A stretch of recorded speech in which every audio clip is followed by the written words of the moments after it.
there, folks. Certainly glad you found us. He's Hunter Pence. I'm Daron Sutton. This is Perfect Game College Baseball on Perfect Game TV. Hunter, this is fun because the National Baseball Hall of Fame is coming up on February 2nd in Omaha, Nebraska. They will induct yet another class, and names like Ricky Weeks on its historical list are on it.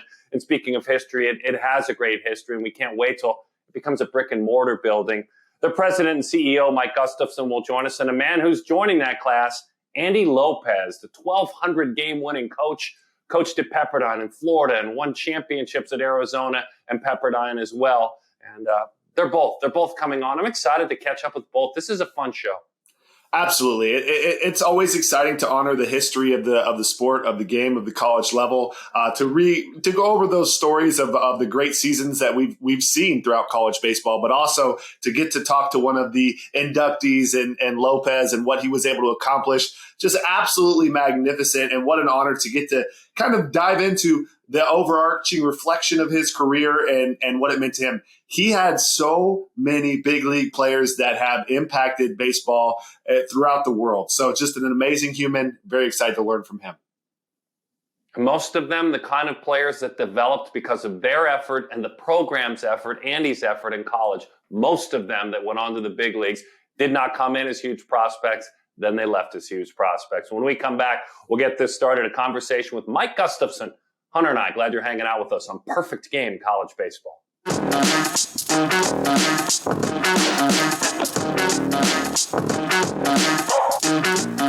Perfect Game College Baseball. We're really excited about the National Baseball Hall of Fame, the class of 2022, which in early February in Omaha. Doesn't that feel appropriate? In Omaha, we'll have the College Baseball Night of Champions. Of course, the annual awards will be given out. It's going to be an incredible night. And a man who's the president and CEO of the College Baseball Foundation joins us. Mike Gustafson is with us. Mike, thanks for hanging out with us. We really appreciate it. No, you bet. It's my privilege. The event, February 2nd and 3rd, it feels so appropriate to be in Omaha and to have all those great names come to town. We'll dive deeper on some of those great names. But for those that are seeing this for the first time, that are wanting to learn a little bit more about about the foundation, which is something that you helped to lead, and the Hall of Fame, and the annual event, and it's back in person. Danny Wexham did a great job, but it's wonderful to have it back in person.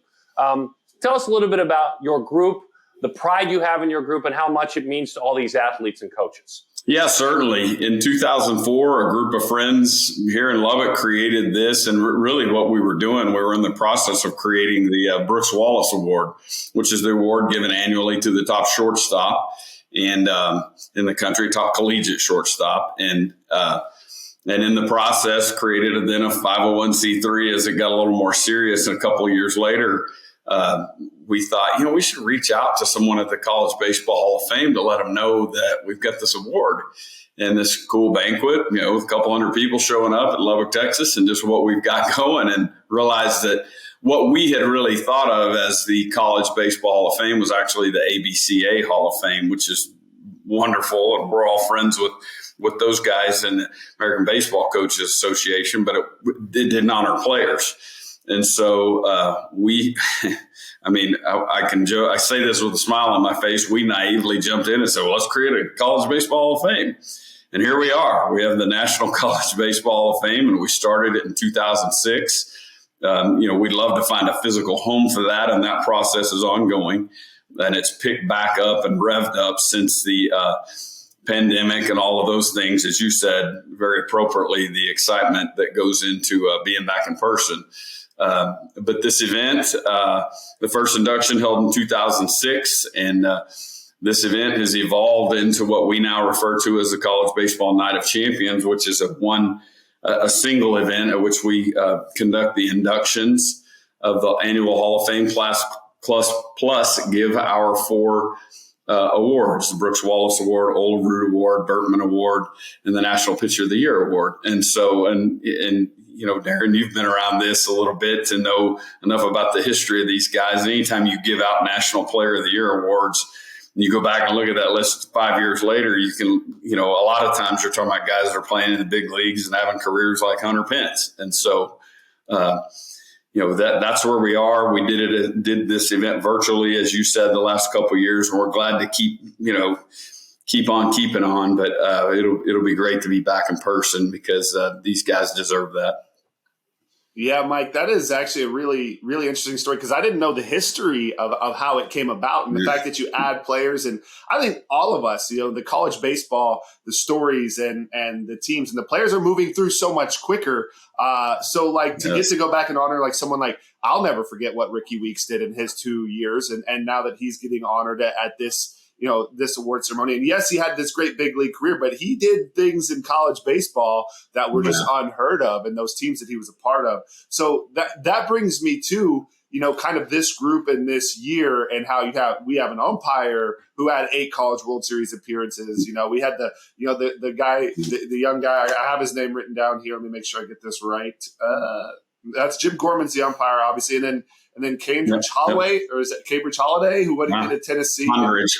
Yeah. So sure. Can you talk a little bit about just kind of the group as a whole and how it came together? Sure. You bet. The balloting process incorporates, it usually ends up settling on around 10 inductees as it did this year. And we've really got the induction group, and then we evolved into this because of the very first year we did this with the ballot committee as it's more or less currently constructed. We had one gigantic ballot with everybody on there. Umpires were set aside at that time, but just players from the 1940s on the same list with Pete Incaviglia type players, and and so what happened, as you can imagine, is the players from the more modern era and the era that we're sort of familiar with now, the guys that were playing on ESPN in the 1980s, they swallowed up all the votes very appropriately. And after a couple of years of that, thought, what, we're never going to be able to get a Division III coach in there or a small school player, a Division II player, or somebody from the NAIA, just because, the D1 guys and coaches take up all the oxygen. And that's not to diminish their accomplishment, but it's to say we need to categorize this. And it's something that the College Football Hall of Fame does. And they announced their class last night. You may have seen on, that in the flow of media. But over time, we've broken that out so that we assure a small school player, a small school coach, a vintage player and or coach, which is basically vintage is, I think, pre-1964. And over the years, we've converted what we had established as a National Collegiate Umpire Award, which is basically a lifetime achievement. We've just converted that to an induction as well. I think we did that in 2011, or we started with the recognition of umpires in 2011. And so we pick one umpire who's been retired and off the field for a few years. And a lot of them look like Jim Garman in the sense that they have umpired in Omaha, 4, 6, 8 times, and have done Olympics, have done 20 or 30 years of regionals. And so it's a very storied class. And one of the things that I'm proud of, and again, we started this around 2011, 2012, is we established the Black College Legends and Pioneers Committee at that time. And that group, I think there's 5 people in there, but really groups that are sort of scholarly about their approach to HBCU baseball and people who played a pioneering role in college baseball, African Americans. And so that list has included Ralph Garr and Lou Brock and great players like that, but it's also included some longtime HBCU coaches. And this year it includes Condridge Holloway, who was a really impactful, obviously African-American player in the SEC. I don't think he was the first, but he might have been the first great one to come out of there. And of course, so much of his legacy is remembered for what he did on the football field, but an outstanding baseball player as well. Hunter, he was drafted 4th overall out of high school and turned that down to go play quarterback and shortstop at Tennessee. So just an amazing legacy, and then went and had a Hall of Fame career in Canadian football in the CFL. And so just, that story every year that comes out of the Black College Legends and Pioneers Committee, that inductee is fantastic every year. And it's a beautiful story of the balance. And like I said, I think umpiring is like the hardest job in all of sports, and like bless the ones who ump in college and put in that work and deal with, because everyone, there's a lot coming at them. Every close call, half the team hates you, or half the field hates you, and half the field loves you. So that to me means a lot, and it's near and dear. And the balance to get all of the different schools, it's beautiful what you've been able to build here. But I want to ask you, and this is just me as the player, because I was in a window of time in college baseball where the bats were changing a lot, like as I was in high school. And so, like, you mentioned Petey and Cavilla, and I just remember the bats that they were using. They were hitting like 50 million, 60 home runs or something that Cavilla hit. And then, like, they started toning down the bats, and now I think they're even more dead. I'm not sure where they are to protect the pitchers. Yeah. So, like, have you witnessed, like, when you're going through and diving through all of these years of college baseball, is there like a general consensus of that year and what the numbers were of the players and the pitchers? Like, have you seen it kind of shift as the bat shifted? Yeah, absolutely. And those numbers are available. The NCAA has those type of things posted, really specific to things like runs per game, home runs per game, and really all across Division I baseball. And so, those numbers started taking off. Of course, we've done a couple of cool articles that live on our website about the evolution, not so much the evolution of the aluminum bat. I guess it was about the evolution, but the really interesting part of it, Hunter, is you and I would think about this, and Daron probably the same way. We would all think about these bats and go, they brought these bats in to sizzle the offense up a little bit, make it exciting in the mid 70s.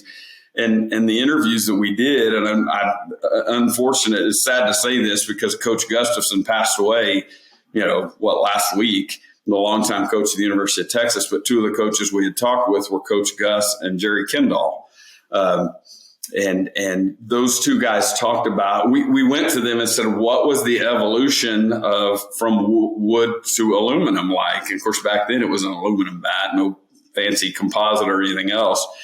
And those guys said it was all about at that point so that they could carry 3 bats around and not a sack of 20 wooden bats. And that was it. And they were spending so much money on wooden bats because they would break that they finally got 2 or 3 aluminum bats, and they had a super loud ping and all the funny stories that came out of that. But the earliest move to those aluminum bats was about not breaking so many wooden bats, and it was cheaper to have them. And then over time, the science got better and they got improved. I played in the late 80s, and we were swinging we used to call it the greeny weenie, the old green Easton, and then it evolved into a black Easton, what we call Black Magic. And we've talked to people from Easton at that point in time, in the 80s and into the 90s, Easton had like an 85% market share. I mean, everybody swung an Easton bat, the aluminum bats. Over time, though, those things got hot through the 1998 season, and probably the jumping off point, the moment that everybody remembers is the 24-17 national championship final. It was USC beating Arizona State 24-17, and that sounds like a well-defended game with a couple of key field goals to win it late. Yeah, that's a touchdown, but that was just the final game, and the reality behind it, I think, too, was it wasn't the game that everybody wanted, that the people around college baseball wanted. Not, a few runs is fine, but 24-17 is a bit much. And so then the adjustment was made in the bat and later on the ball. And the fact was those exit speeds were the kind of exit speeds that were going to get pitchers hurt. People were going to get killed by those things. And so they've evolved, and they've done different things with the baseballs. The seams on the baseballs have gotten smaller in the last, I don't know, that was probably 6-8 years ago. The bats, we would refer to them as a BB core bat, but those BB core bats were put in place a little over 10 years ago, and they act a lot like wood. They obviously don't break, but I think the game's a lot fairer now.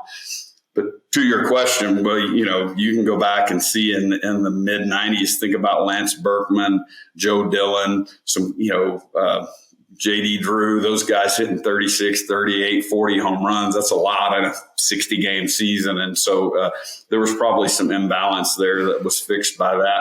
I don't think Lance Berkman needed much help from a hot bat anyway, but as you well know.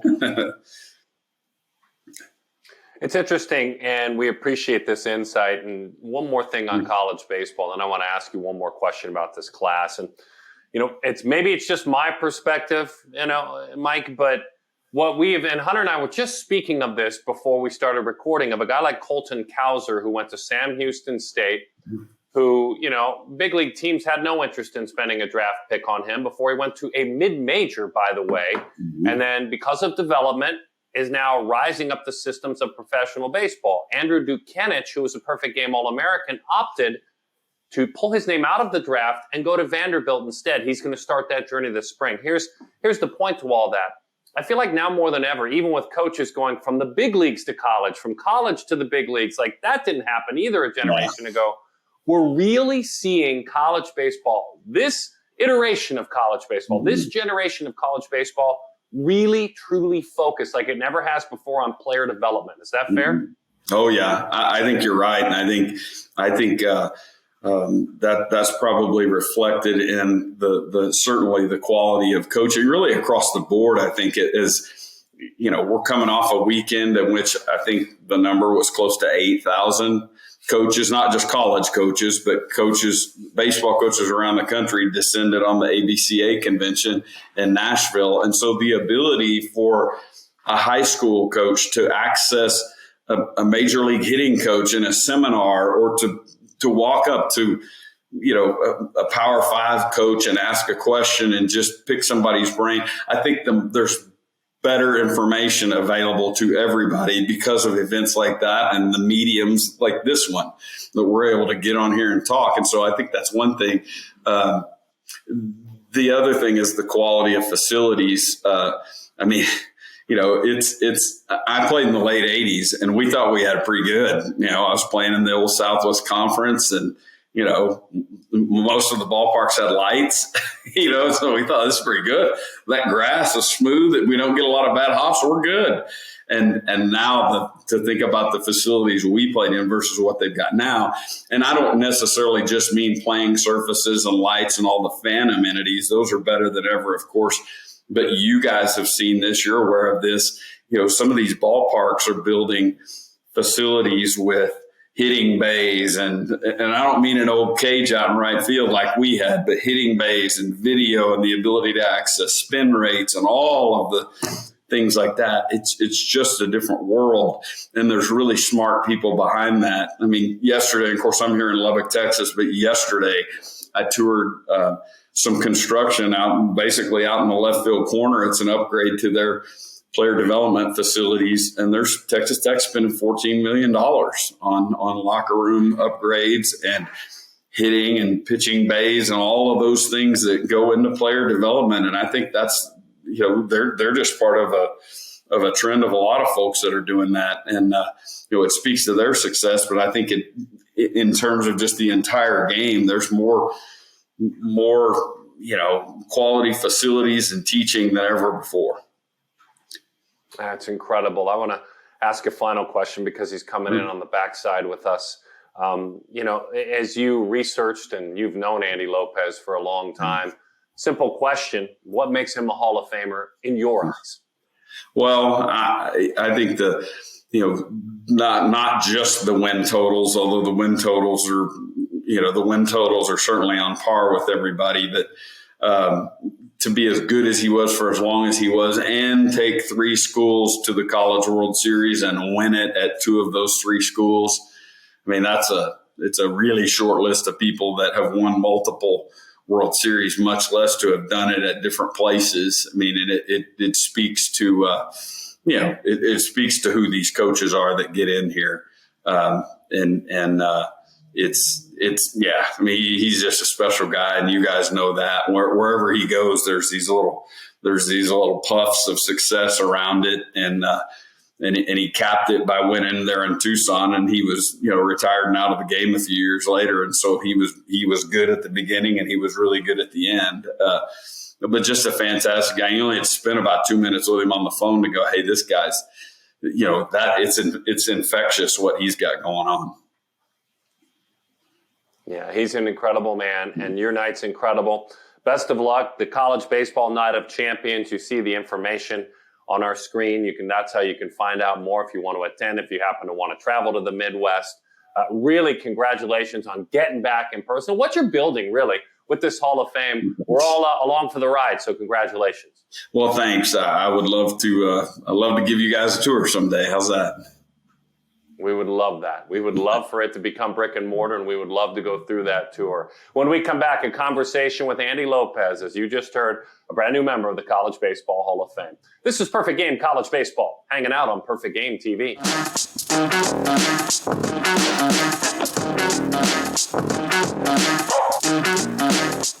Perfect Game College Baseball and a brand new member of a Hall of Fame, National Baseball Hall of Fame, as we just talked about in segment number 1, spends time with us now. Head coach Andy Lopez, nearly 1,200 victories in his career, a couple of College World Series championships. He took 3 different universities to the College World Series as well. Andy, thanks for hanging out with us. We really appreciate it. My pleasure, Daron, and same with Hunter, man. It's just, as I said off the air, Hunter, man, you're a big fan of mine, and man, I use you a lot in terms of, players getting after it, just using every bit of their ability. So it's a joy to be with you guys. Yeah, that's what makes me excited about this conversation. So I'm not going to let you kind of Lou Holtz me or aw shucks me on this one like you like to do, because you're a very humble man. But look, you're going into this Hall of Fame. It means an awful lot to those, including you, that are going in. When you found out from Gus and the crew that you were joining the College Baseball Hall of Fame as someone who set out to be a leader in college baseball many years ago, what did it mean? Son, it was really very humbling, obviously, but I got a good buddy of mine who's in the coaching profession, and he is retired like I am. He retired a couple years before I did. And one day he called me up and said, hey, Lopez, how did you get into the College Baseball Hall of Fame? Because I'm in the ABCA, right, the American Baseball Coaches Association. Now, how did you get into that other one? And I said, I don't know. He says, hey, man, you're one of only 2 guys to win national championships at 2 different places, you and Augie Garrido. Augie's in, so who did you get mad? Who got mad at you? How come you're not in? So this was about a year ago, and I said, hey, man, it's all in God's hands. I'm not worried about it. But honestly, as I told Gus, I told Mike, I said, man, I'm really honored. I know who's in that. I know who's in that Hall of Fame. And I'm not going to lie to you. When I looked at it, they sent me the email, phone call first, and I looked at the email they sent me, and I looked at the names that are in it, the Rod Dados and the Augie Garridos and the Mike Martins and the Ron Fraziers and, Skip Bertman and those guys. Mark Marcus, I really kind of went, hey, I don't belong there. But again, it's a testimony to having a lot of good players and great assistant coaches. And you know what? You just kind of plug it away. Every job that I had was kind of a down program, and we had to kind of get it back. And so there were a lot of down days. A lot of people don't remember this, but when I took the Arizona job, they'd been to 2 regionals in the previous 13 years. And in our 3rd year, we were in Omaha, and then, we won the national title later on there. But that was very similar in every program that I took over. So a lot of hard work in it. And a 10-inch scar on my chest, open heart surgery, so I got that as a reminder as well. Wow. Andy, it really is an honor to get to talk to you, and just what an incredible career. Everywhere you go, it feels like that magic dust of success kind of follows. And I think you hit kind of a very powerful note. And you know what? Just hard work. It wasn't easy, and there's a lot of hard days behind most of anyone's success story. And I don't believe in coincidences, Andy. And I'm looking at the likes of who you've been in contact with and who you've touched along the way. And it's a David Ross World Series champion, David Eckstein, World Series MVP, little heart of a champion, one of my favorite players ever. Two of my great teammates, Nick Hundley and Mark Melanson, who, by the way, I need some dirt on, because these 2 guys, it's hard to find dirt. They're pretty squeaky clean. But just, can you talk a little bit about the relationships in 33-year career coaching in college baseball, up and down days? How much did the relationships with your players and watching a lot of them grow mean to you? And what did you learn from that over the 33-year span? Okay, if we have some time, I'll give you unbelievable stories on Hunley and Melanson. Yep, it's great. And they're both legit.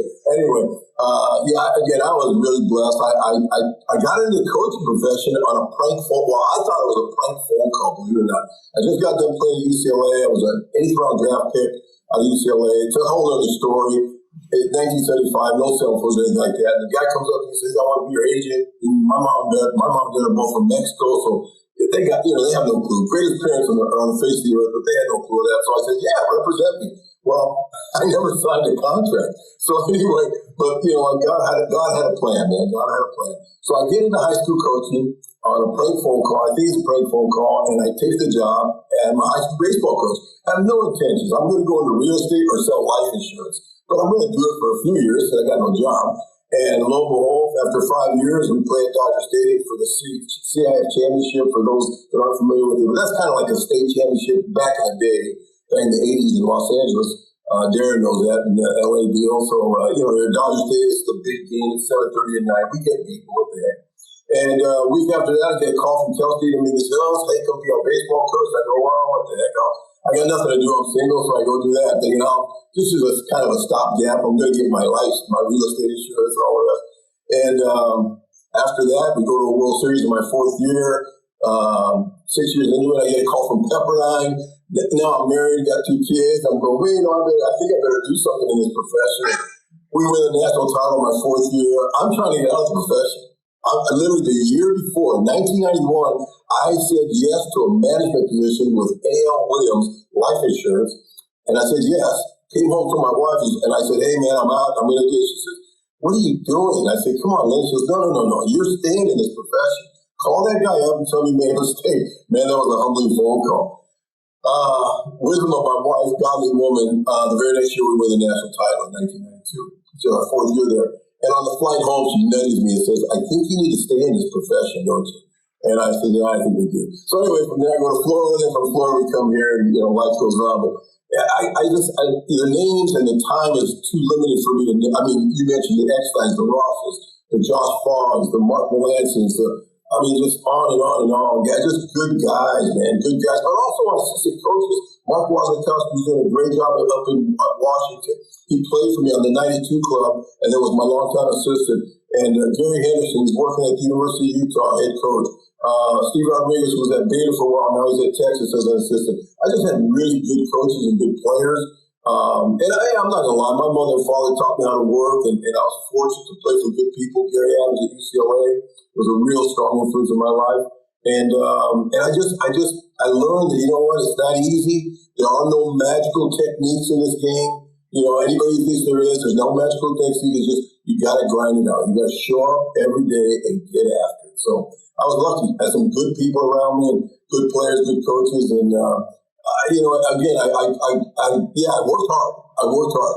No ifs, ands, or buts. You're right. I'm not going to go humble me. No, I worked my tail off. Well, I did. I had shingles when I was 26 years old. I worked hard. I did work hard because that's the profession. It really is. And I'm so fortunate. My wife and kids. I've got a great relationship with my kids. Both my sons played for me in Arizona and were on the national championship team in 2012, which was unbelievable. I didn't realize at the time, but as the days have gone on, to look back and think, man, both my sons were celebrating the national title at the University of Arizona in 2012 when I was the head coach. I mean, that's unheard of. So I had a lot of good days. But like I joke all the time, I had, like you said, close to 1,200 wins. Yeah, I had 600 losses, too. I mean, there were 600 nights when I stood and looked at a hotel room seating in my hotel and said, what am I doing in this profession? Get me out of here. So it all balances out. Man, my mind is like blown right now. I did not know that your 2 kids were on that 2012 team. And I had a couple other directions I wanted to go. But that team obviously is one of the greatest stories I think we've ever told. And by the way, I think you got a great baseball memory. I'm not going to dive into that too much, but you only remember 600 of the losses. There's a few more, but there was but there was way more wins than losses, and that's how everyone asks a hitter. It's like, how do you keep going? You get out over and over. I'm like, we must really love to fail or something, because you just got to forget about it, man. You just get out over and over just to remember the successes. But a short memory, I think, is actually key to baseball, because you got to constantly be moving to the next one, But I want to ask, that 2012 team, you went 10-0 in the playoffs. That's some kind of run. And when you look at even the rosters and the name of the players you've had teams with way better players that had bigger careers past college. And even hearing some of the kids talk about the story of that year is we just got fundamental. We were we're going to come, we're going to execute. But what was that run like? And what did that team teach you about baseball and championship and life in general? I mentioned to you earlier, I had a really simple theory in recruiting. I got it when I was at Dominguez Hills. Dominguez Hills was a Division II program. And back in the 80s, you played Division I schools all the time. I mean, tell you how smart a coach I was. I would open up every year in Tucson. We were a Division II school. I'd come to Tucson and get my brains beat out every year. Coach Kittle and I were dear friends. So, every time I skate, what am I doing? I'm going to go down there and get killed 3 times. But anyway, but I learned you got to find the right kid for the right situation. And my philosophy was really simple: 1s, 2s, and 3s. 1s they're the superstars. My wife could go see a 1 tonight and come home and say, hey, you need to get that guy on the mound. He struck out 21 guys, and his fastball, at least I looked at the scout's gun and it said 96, 97. And the center fielder, he hit 3 home runs, and one of them knocked out a light pole. I think you need to recruit that guy. Okay, so those are the 1s. You got to get a couple 1s. Come on, I don't care who you are in coaching. You got to have a couple 1s, right? Okay, but then you need a lot of 3s, and I always said that you need a lot of 3s. Hunter Pence, you were a 3 in my opinion, watching your career and knowing a little bit about your career, where you came from, your college, small college, and all the rest. Okay, David Eckstein was a 3. Mark Ellis was a 3. Mark Melanson was a 3. And that team, the 2012 team, was loaded with 3s. Alex Mejia, a 3. Kurt Heyer, a 3. And there's no shame in that, because as I used to tell my guys, we need a couple 1s, the Robert Refsnyder's, the Joey Rickers, guys that played some time, Robert still in the big leagues. We needed a couple 1s, but we need a lot of 3s. But we don't want any 2s. The 2s think they're 1s, and they drive you absolutely nuts. And if they don't drive you nuts, guess who drives you nuts? Mom and dad via emails and phone calls. So stay away from the 2s. Let's get a lot of 1s. Let's get a few 1s, and let's make sure we get a lot of 3s. That 2012 club had a couple 1s, but man, they had some 3s. I mean, great makeup. Never, ever, ever ran away from a fight or a challenge. I don't want to say physical fight. I mean, the game, this Hunter and Sutton, as you pitch. I mean, the game is a challenge. It's a 60-foot, 6-inch confrontation. I mean, someone's giving in. I believe this. I said this my whole career. Someone is giving in on every single pitch. Someone in that stadium is giving in on every single pitch. And I should teach our guys, you can't do that. Don't play the scoreboard. Just play the game. Just play the game 1 pitch at a time. And that group did it. That group really did it. Wow. Yeah, talking about that 2012 team, I want to ask you about one of your Pepperdine players, Coach Waz. You just talked about it earlier. Because he told us a story about they would avoid you, and I'm not going to get it right, but you're going to get it right. They would avoid you on a certain day of the week because you wanted to make sure they were either checking into mass or to the morning worship session. Clean it up there for me, because Wazikowski, by the way, Wazikowski, the coach at Oregon, folks, you know who he is. We love him. We love Hunter, and I love having him on. Clean that story up. Why would they avoid you certain days of the week? Okay, it was every Monday. Every Monday at Pepperdine, you have convocation. Again, I gave my life to the Lord. I was 26 years old, and my faith is the most important thing I have in my life. But I'll tell you, I'm sure some of these guys tell you, there were a lot of days where I'm sure my players walked off the field and said, that guy cannot be a Christian. There's no way on earth that guy is not a Christian. In fact, that might be Satan himself in a baseball uniform. Because I was very intense and I was very demanding, because the game is so demanding and the game is so hard. So I wanted to get our guys ready. Okay? And our goal was to make practice as hard as possible as difficult as possible, as challenging as possible, so that the games would be easier. Mondays, every Monday was convocation. I loved going to convocation. We had guest speakers, we sang some worship songs, and the entire student body had assigned seats. Okay? And I had, they had assigned seats. So my first year there, wasn't really my first year now. My first year I go there, now I get the routine. And, I see how guys do this. They come in, they make sure their assigned seats are checked. Yeah, okay. So I'm the seat checker, and I see that there's Hunter Pence. I check him off. He's attended. They're sitting down. Their son, he's attended. And then about 5-10 minutes into the convocation, you guys walk away. Maybe you're going to use the restroom. I don't know, but the reality is a lot of my guys didn't come back. So I used to tell my guys, hey, listen, I'm going to be there every Monday. Unless I'm violently ill, I love convocation. I'm going to be there every Monday. I'm going to expect you guys to be there every Monday. And I don't need an assigned seat checker because I'm going to look. It's only 3,000 students. Give me a break, right? It's in a basketball, So I can sit there and look and see, and then you get a rhythm. Okay, there's where Boz is supposed to be. There's where Steve Rodriguez is supposed to be. There's where Danny Mullins is supposed to be. You guys in that 92 club. So on Mondays they'd come in. I'd get there early. And I'd be staying out front of the basketball arena, and they'd come in, and you could see them trying to get a different seat, and trying to get someone to take their spot. I give them credit. I used to give them credit, man. I'd say, hey, you guys are pretty creative, man. You're pretty creative. But I was on it, man. And Waz, I love Waz like a son. But that son of a gun had horrible attendance at competition. Horrible. Love it. I love it, Lopez. Incredible insights, my friend. Really, really good. What you got, Hunter? You want to jump in? Yeah. I'll jump in for sure. I guess you've kind of hit on a lot of things that you've blown my mind quite a bit here. As far as just, obviously work ethic and the ones, the twos, and the threes. Beautiful story. To me, threes is just that player that wants to be there more than anything else in the world, and may not have the natural gift or the natural talent. But at the end of the day, and I guess this is what I want to have you expand on, because I had written down this elaborate question about what are the keys or the biggest principles. And I feel like you've already kind of hit that. But can you talk about how you made practices more demanding and more intense? Because I'm a big fan of the overtraining, making it more difficult than it is in the game. Right. What were some of your tools and tactics there? Because these are the things I love to learn from people with your kind of success. Yeah, I'll tell you, I learned this a long time ago, and it just hit me, man. It just blew me away. I'm like, wow, that's what we need to do.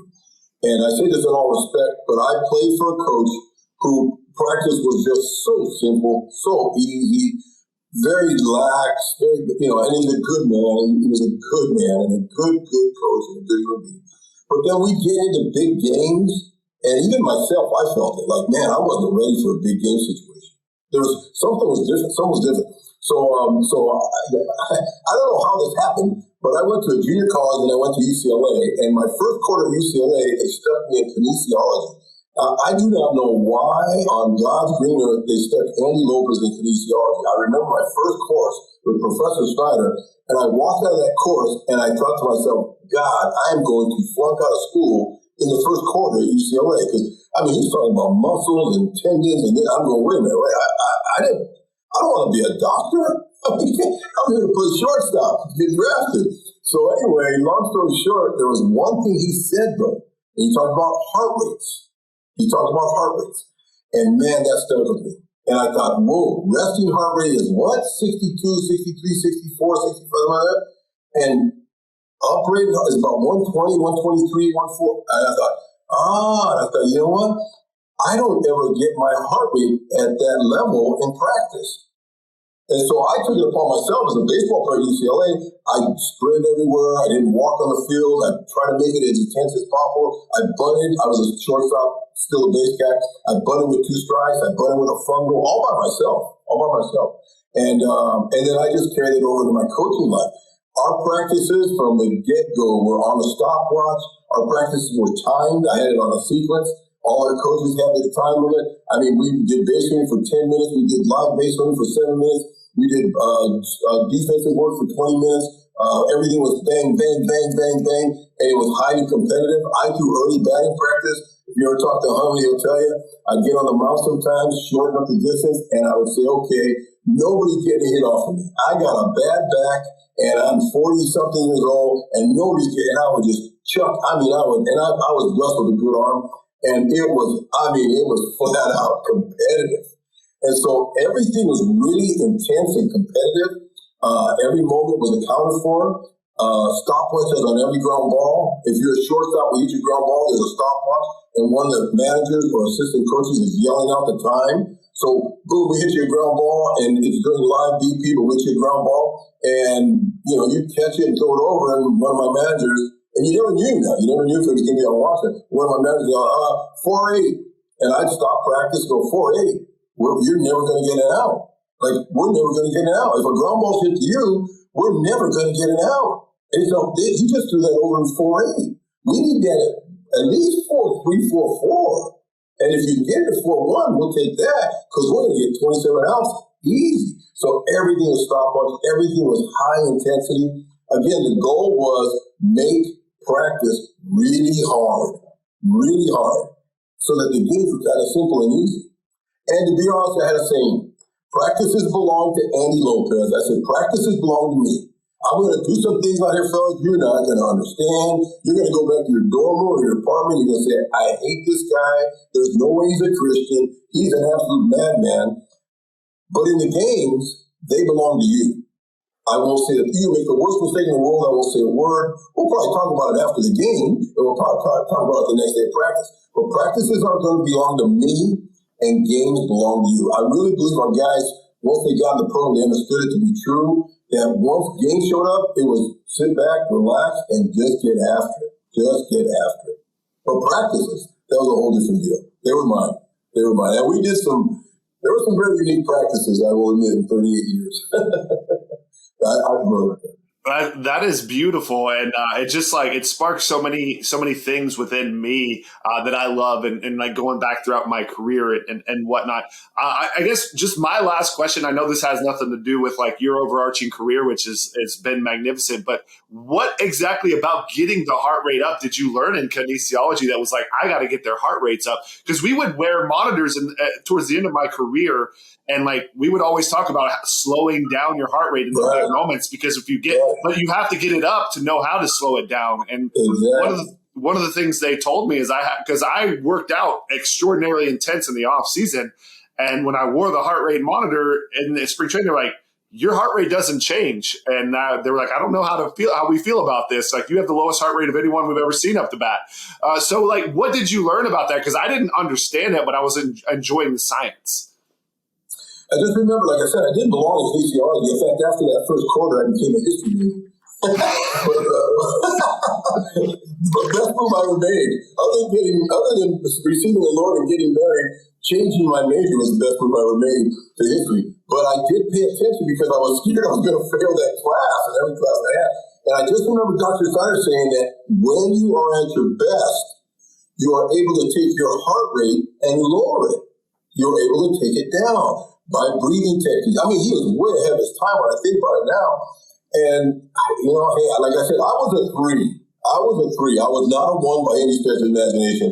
I had to go to junior college. I led the state of California in errors in 1972. The state of California, Andy Lopez led the state of California in errors as a shortstop. So I was a 3, and I said, from this point on, I'm going to take more ground balls than anybody on the face of this earth. And you know what? By the grace of God, my last year at UCLA, I'm Defensive Player of the Year. I'm drafted in 8th round. I was a defensive shortstop. I was a very good hitter. So I made myself into a good defensive player simply by learning what I'd learned in terms of work ethic, but also what I learned from Dr. Steiner. I got to find a way to slow the game down and just kind of make the game small. Don't make it big, but let's make this game small. And for me, it was built on one thing and one thing only. I used to say to myself, every pitch, Andy, make the routine play. I say it to myself. Subconsciously, sometimes I say it out loud. In a big situation, I would say it out loud. Andy, make the routine play. Andy, make the routine play. I truly believe that if I made the routine play, I would be successful, my team would be successful, and the great play would just show up. And I've always believed that. I truly do believe that. To this day, you can ask any infielder that ever played for me, they would say, oh my God, that drove us nuts.